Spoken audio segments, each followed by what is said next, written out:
নারায়ণগঞ্জের IT school SSC পরীক্ষা কেন্দ্রের শেষ দিনে পরীক্ষা শেষে নারায়ণগঞ্জ জেলা প্রশাসক মোহাম্মদ জাহিদুল ইসলাম মিয়া উপস্থিত হয়ে পরীক্ষার্থীদের সাথে মতবিনিময় করেন ও উৎসাহ উদ্দীপনা প্রদান করেন এবং সকল ছাত্রছাত্রীদের চকলেট উপহার দেন। মনিরুল ইসলাম মনির রিপোর্ট। মঙ্গলবার দুপুরে নারায়ণগঞ্জ জেলা প্রশাসক মোহাম্মদ জাহিদুল ইসলাম মিয়া বলেন, আজ নারায়ণগঞ্জ জেলায় সুষ্ঠু পরিবেশে ও শান্তিপূর্ণ এসএসসি পরীক্ষা শেষ হলো। পরীক্ষার শুরুতে আমরা এসেছিলাম, আজ শেষ দিনও আসলাম।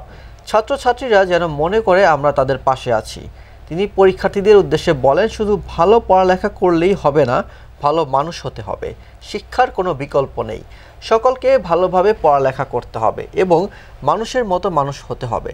তিনি পরবর্তী শ্রেণীতে ভর্তির ভালো প্রস্তুতির জন্য আহ্বান জানান। এই সময় উপস্থিত ছিলেন নারায়ণগঞ্জ সদর উপজেলা নির্বাহী কর্মকর্তা মোহাম্মদ জাফর সাদিক চৌধুরী, জেলা প্রশাসনের কর্মকর্তাগণ, স্কুলের প্রধান শিক্ষক সহ অন্যান্য শিক্ষকগণ এবং সাংবাদিকবৃন্দ। হয়তো ঢিল মারে, একটা লাইট ভেঙে দেয়, একটা গ্লাস ভেঙে দেয়, এই ধরনের কিছু অভিযোগ আমাদের কাছে এসেছিল। তো আমরা ভাবলাম যে এটি কেন হয়।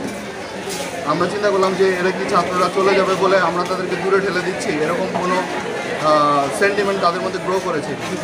সেই লক্ষ্যে আমরা ভাবলাম যে আমরা তো তাদেরকে দূরে ঠেলে দিচ্ছি না, আমরা তাদের সাথে আছি এবং তারা আজকে এখানে এসএসসি পরীক্ষা শেষ করে গেল, তার আগামীতে যখন এইচএসসির জন্য ভর্তি হবে কী ধরনের প্রিপারেশন নেবে তাদেরকে গাইড করা এবং তাদের পাশে যে আমরা আছি। এই জন্য আজকে এই জেলার 33,182 জন স্টুডেন্ট সবার হাতে আমরা একটি করে চকলেট তুলে দিচ্ছি, যাতে তারা ভাবে যে না, তারা এখান থেকে চলে গেলেও তারা আমাদের সাথেই আছে।